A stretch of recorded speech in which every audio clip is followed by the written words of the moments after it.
এইমাত্র আমার শাশুড়ির ফোন এসেছে, যিনি আমাকে বলছিলেন যে মুকেশ কাল নিজেই তোমার কাছে পৌঁছে যাবে, সে শহরে চাকরি পেয়েছে। আমি এই কথা শুনে কিছুটা চিন্তিত হয়েছিলাম, কারণ আমি একটি ছোট ফ্ল্যাটে একা থাকি আর আমার স্বামী অন্য দেশে চলে গিয়েছিল।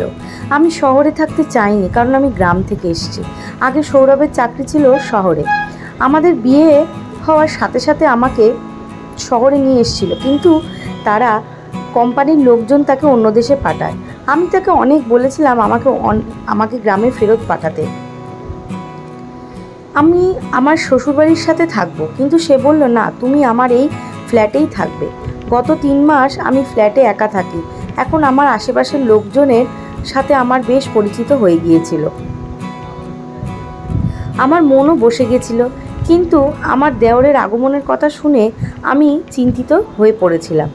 আমার স্বামী এখানে থাকলে আমায় চিন্তিত হতাম না, কিন্তু আমার দেওরের আমার সাথে এখানে একা থাকা আমার ঠিক মনে হচ্ছিল। কিন্তু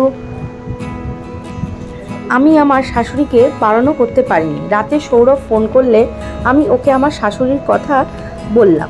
উনি বললেন, এ তো ভালো কথা, ভাই থাকলে আমিও তোমাকে নিয়ে চিন্তা করব না। আমি বললাম, কিন্তু আমি একা একা তার সঙ্গে একই বাড়িতে থাকবো কি করে? আমার কথা শুনে সে খুব রেগে গেল এবং বলল, কি বলতে চাইছো তুমি? সে আমার ভাই, তার থেকে তোমার কি বিপদ হতে পারে? সে যে রাগ ও কঠিন কথা বলে, সে আমাকে বকেছিল। আমি আর কিছু বলতে পারলাম না। ফোন কেটে দিয়ে আমি শুয়ে পড়লাম। ঘুম আসছিল না, আমি সারাক্ষণ রেগে যাচ্ছিলাম।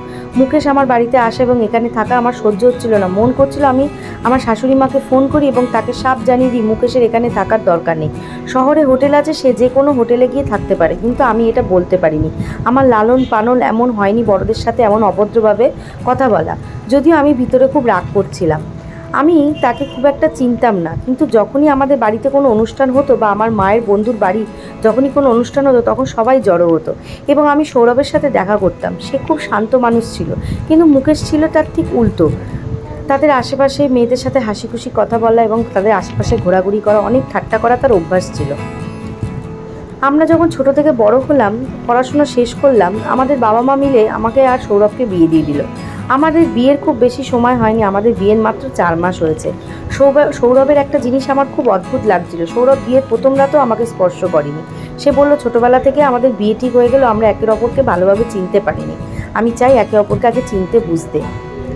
সৌরভ আমাকে বিয়ে করার 15 দিন পর আমাকে শহরে নিয়ে এসেছিল, আর এখন পর্যন্ত আমাদের মধ্যে কোনো সম্পর্ক ছিল না। তারপর 15 দিন আমি শহরে থাকতে পেরেছি, তখনই কোম্পানির পক্ষ থেকে সৌরভকে বিদেশে যেতে হয়েছিল। এখন সৌরভ 3 মাস বিদেশ ছিল, আমাকে ভেতর ভেতর অস্থির করে দিচ্ছিল। আমার দেওর মুকেশের আমার বাড়িতে আসা, তার সাথে একই বাড়িতে থাকা, চাকরি পাওয়ার মানে হলো যে এখানে অনেক মাস থাকবে। ভাবতে ভাবতে আমি দুশ্চিন্তাগ্রস্ত হয়ে পড়ছিলাম। পরের দিন আমি তার পছন্দের খাবার তৈরি করছিলাম, কারণ আমার শাশুড়ি বিশেষভাবে বলেছিলেন যে মুকেশ রাজমা ভাত, বুন্দি রায়তা এবং কড়াই পনির পছন্দ করে। আমি জানতাম এটা মুকেশই হবে। আমি দরজা খুলি, সে আমার দিকে তাকিয়ে মুচকি হেসে নিঃসংকোচে হচ্ছে ব্যাগ নিয়ে ভেতরে এসে বলে, ওহ, এই বাসযাত্রা আমাকে ক্লান্ত করে দিয়েছে, এখন আমি 2 দিন ভালো করে ঘুমাবো।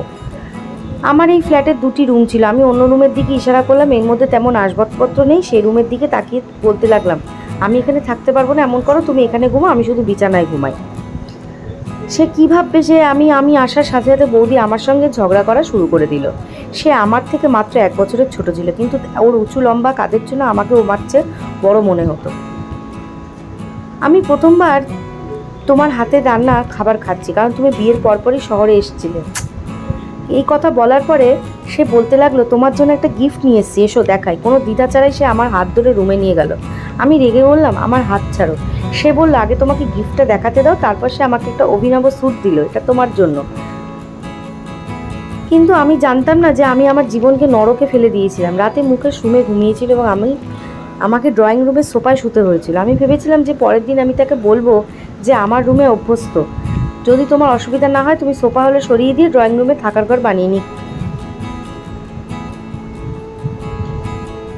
এই বলে সে খুব লোফার স্টাইলের সোফায় বসে পড়ল এবং তার সামনের টেবিলে পা রেখে বলল, আমি খুব ক্লান্ত, আমাকে 1 কাপ চা বানিয়ে দাও। আমি তার বৌদি ছিলাম, আমি তার জন্য চা বানিয়ে দিলাম আর তাকে বললাম, আমি আমার রুমে অভ্যস্ত, তাই তুমি ড্রয়িং রুমকে রুম বানিয়ে নাও। কিন্তু আমি জানতাম না সে আমার কথার এমন উত্তর দিতে পারে।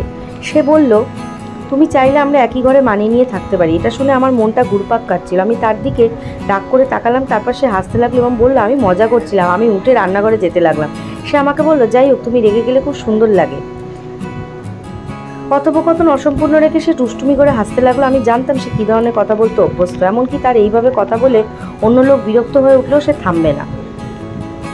নির্লজ্জতার জন্য তাকে কড়া কড়া দুটো কথা শুনিয়ে দিই এবং তার ভদ্রতা নেই তার বৌদি বাড়িতে উপস্থিত, কিন্তু আমি চুপ করে রইলাম, কিছু বলতে পারলাম না। রাতের খাবার তৈরি করে আমি রুমে চলে গেলাম। রুমের অবস্থা থেকে আমার মাথা খারাপ হয়ে গেল, মনে হলো নিজের মাথা নিজে থাপড়াই।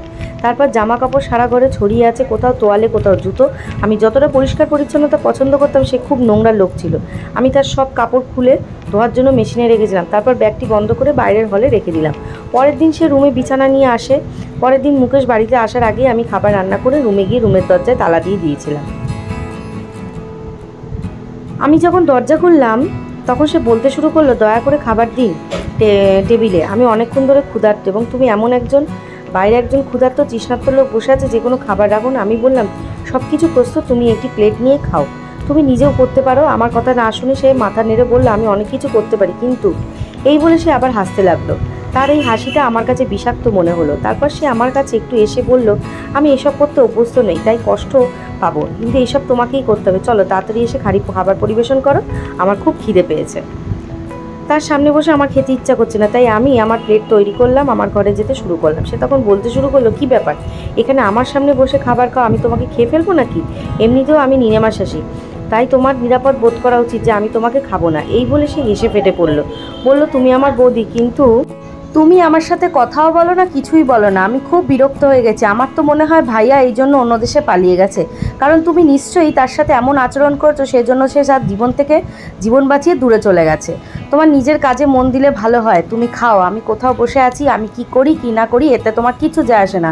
আমি রাগ করে কথাগুলো বলতে থেকে সে হাসতে লাগলো, আবার বললো, ওভাবে কথা বলো না, আমি তো তোমাকে আগেও বলেছি যে তুমি রেগে গেলে ভালো দেখাতে সুন্দর লাগে। ওর কথা শুনে আমার গায়ে যেমন কেমন গায়ে জ্বালা উঠলো। সে বলল, কিসের লজ্জা, তুমি জানো কি দেওর বৌদির মধ্যে কী ধরনের কথা হয়, কিন্তু তুমি তো কীরকম একটু বোরিং টাইপের মেয়ে, আমার সঙ্গে কিছু সময় কাটাও, তাহলে তুমিও বুঝবে জীবনটা কত সুন্দর। এইটা বলে সে তার মুখের উপরে একটা রুটির টুকরো ঢোকাতে লাগলো। আমি অবাক হয়ে তার দিকে তাকাতে লাগলাম। আমি বললাম, আমি সৌরভের সাথে কথা বলবো, সে তোমাকে শেখাবে তোমার বৌদির সাথে কীভাবে কথা বলতে হয়। আমি ভাবলাম এই বিষয়ে সে তার আচরণকে কিছুটা মানিয়ে নেবে, কিন্তু তা হলো না।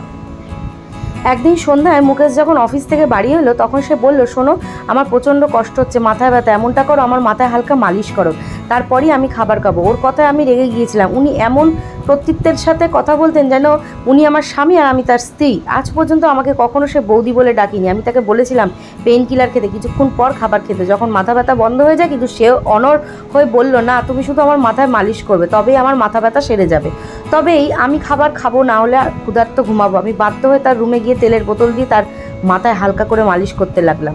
সে বিছানায় শুয়েছিল আর ওপাশে বসে মাথা মালিশ করছিলাম। আমি ওকে বললাম, আরাম করে মাসাজ করো আর তোমার চোখ নামিয়ে রাখো, আমার দিকে এভাবে তাকিয়ে থেকে কি দেখছো? আমি যা বললাম শুনে সে জোরে হেসে বলল, আমি দেখছি তুমি কত নিষ্পাপ আর কিউট, তোমাকে দেখলেই আমার মন আমাকে কন্ট্রোল করতে পারে না। আমি রাগ করে তেলের বোতলটা ওখানে রেখে রুম ছেড়ে চলে যেতে লাগলাম। পেছন থেকে ওর হাসি শুনতে পেলাম, হাসতে হাসতে বলতে লাগলো, আরে আমি তো মজা করছিলাম, তুমি রেগে গেলে? ম্যাসাজ করো। আমি সত্যি খুব মজা পাচ্ছিলাম। আমি তার কথা শুনে রুম থেকে বেরিয়ে এলাম। আমি জানি না সে খাবার খাবে কি না, এভাবে ক্ষুধার্ত ঘুমাতে যাবে। আমি তাকে অনেক ঘৃণা করি, কিন্তু আমার ইচ্ছা ছিল না যে ক্ষুধার্ত ঘুমা, তাই আমার কান বাইরের দিকে ছিল। আমি প্রায় আধ ঘন্টা পরে আমার বাইরের পাত্রের আওয়াজ শুনতে শুরু করি এবং আমার হৃদয় আরামে ঘুমিয়ে পড়ে। রাতের কটা বাজে আমি জানি না, আমি কিছু অদ্ভুত আওয়াজ শুনতে পেলাম এবং এই শব্দের কারণে আমি চোখ খুললাম। আমার মনে হলো আমার ঘরের বারান্দায় কেউ উপস্থিত রয়েছে। আমি স্পষ্ট কারোর হাঁটার শব্দ অনুভব করলাম, কেউ হেঁটে যাচ্ছিল। আতঙ্কে উঠে পড়লাম, কাঁপতে কাঁপতে পর্দা সরিয়ে দেখলাম দুজন লোক সেখানে উপস্থিত। রুমের বারান্দায় ছিল আর আমার বারান্দার দরজাটা আমার রুম থেকে খোলে। চোরেরা রুমের দরজার ঠিক সামনে দাঁড়িয়ে ছিল। তারা কিছুক্ষণের মধ্যে আমার দরজা খুলে ভিতরে আসতে পারবো। দরজার গেট ভিতর থেকে লক করা ছিল নাকি খোলা ছিল তা আমার মনে নেই। আমি সবচেয়ে ভালো ভেবেছিলাম যে আমি তাড়াতাড়ি ঘরের দরজা খুলে বাইরে দৌড়ে যাই। ঘর থেকে বের হওয়ার আগে আমি ঘরের বাইরে থেকে তালা দিয়েছিলাম, কিন্তু এইটা আমার একটা ভুল বোঝাবুঝি ছিল, কারণ আমার ঘরে একটা জানলা ছিল আর সেই জানলাটা ভিতর থেকে খুললেই ঘরের ছিটকারিটা বাইরের থেকে সহজে খোলা যায়। আমি হড়বড়িয়ে মুকেশের ঘরের দরজায় টোকা দিতে লাগলাম। সেও গভীর ঘুমে জেগে উঠল। তার চোখ খুলে আমার দিকে বিষণ্ণ দৃষ্টিতে তাকাতে লাগলো। আমার চেহারা খারাপ অবস্থা থেকে জিজ্ঞেস করলো কী হয়েছে। আমি সাথে সাথে তাকে ঠেলে দিয়ে ওর রুমে আসলাম আর ওর রুমের দরজাটা ভিতর থেকে বন্ধ করে দেওয়া আর খিল লাগিয়ে দিলাম। ও এই দেখে খুব অবাক হলো। আমার অবস্থা ভালো ছিল না, ভয়ে আমি কিছু বলতে পারছিলাম না। অনেক কষ্টে বললাম আমার রুমের চোর। আমার এই কথা পর্যন্ত ছিল, তখন রুমের দরজাটা চৌকো হয়ে পড়লো। আমি ভয়ে ওকে বুকে জড়িয়ে ধরলাম আর আমার 2 হাত দিয়ে ওর কোমরটা চেপে ধরলাম। আমি বললাম বাইরে চোর আছে, এই লোকগুলো আমার রুমে ছিল। আমি ভয় ভয় বোধ করছিলাম, হয়তো মরে যাব। আমি কি ভুল করছিলাম তখন তো কিছুই বুঝতে পারছিলাম না। আমি মুকেশের কোমর শক্ত করে ধরেছিলাম, আমি তার বুকের ভয়ে কাঁপছিলাম। সম্ভবত আমি খুব ভয় পেয়েছিলাম। আবার শুরু করেছিল ঠকঠক। যে বাইরে ছিল সে বলতে শুরু করলো দরজা খোল। আমি মুকেশকে বললাম দরজা খুলো না, আমাদের দুজনকেই মেরে ফেলবে। আমি তার হাতে বন্দুক দেখেছি। আমি তাকে বুকে জড়িয়ে এইসব বলছিলাম। সে বলতে শুরু করে তুমি চিন্তা করো না, এই লোকেরা ভিতরে আসতে পারবে না, দরজা বন্ধ। সে আমাকে তার থেকে দূরে ঠেলে দেওয়ার চেষ্টা করছিল, কিন্তু আমি ভয়ে তার বুকেই রয়েছিলাম। সে আমাকে তার পাশের বিছানায় বসিয়ে দিয়ে সে নিজেই আমার পাশে বসে পড়লো, ভয় পেও না, আমি আছি। দরজা আবার টোকা পড়লো। এবার খুব জোরে কণ্ঠে একটা বলে উঠলো দরজাটা খোল, না হলে দরজা ভেঙে ফেললো। এটা শুনে আমি ওর হাতে দুটো আমার হাত ধরলাম। বিপদ দেখে পালিয়ে যাওয়ার সময় আমার ফোনটি আমি ঘরে রেখে এসেছিলাম এবং মুকেশ তার ফোনটি বাইরের হলে চার্জ রেখেছিল, কারণ মুকেশের ঘরে একটি বোর্ড ছিল কিন্তু সেখানে ফোন রাখার জায়গা ছিল না। তাই ঘুমানোর আগে মুকেশ ফোন হলেই চার্জে রেখে দিত। এই বলে সে আমার হাত থেকে তার হাতটা ছড়িয়ে নিল। ড্রয়ার থেকে একটা পিস্তল বের করলো। আমার যেন দম বন্ধ হয়ে গেছিলো। এটা দেখে আমার মনে ভয় হলো সে হয়তো ওদের দলে ভিড়ে যাবে আর তারা ওকে গুলি করতে পারে। সাথে সাথে উঠে আমি মুকেশের কাছে এলাম। আমি বললাম তুমি কী করছো? সে বললো আমি একজন ভীরু মানুষটা কি, আমি ভালো করেই জানি কীভাবে তাদের মুকুট ভাঙতে হয়।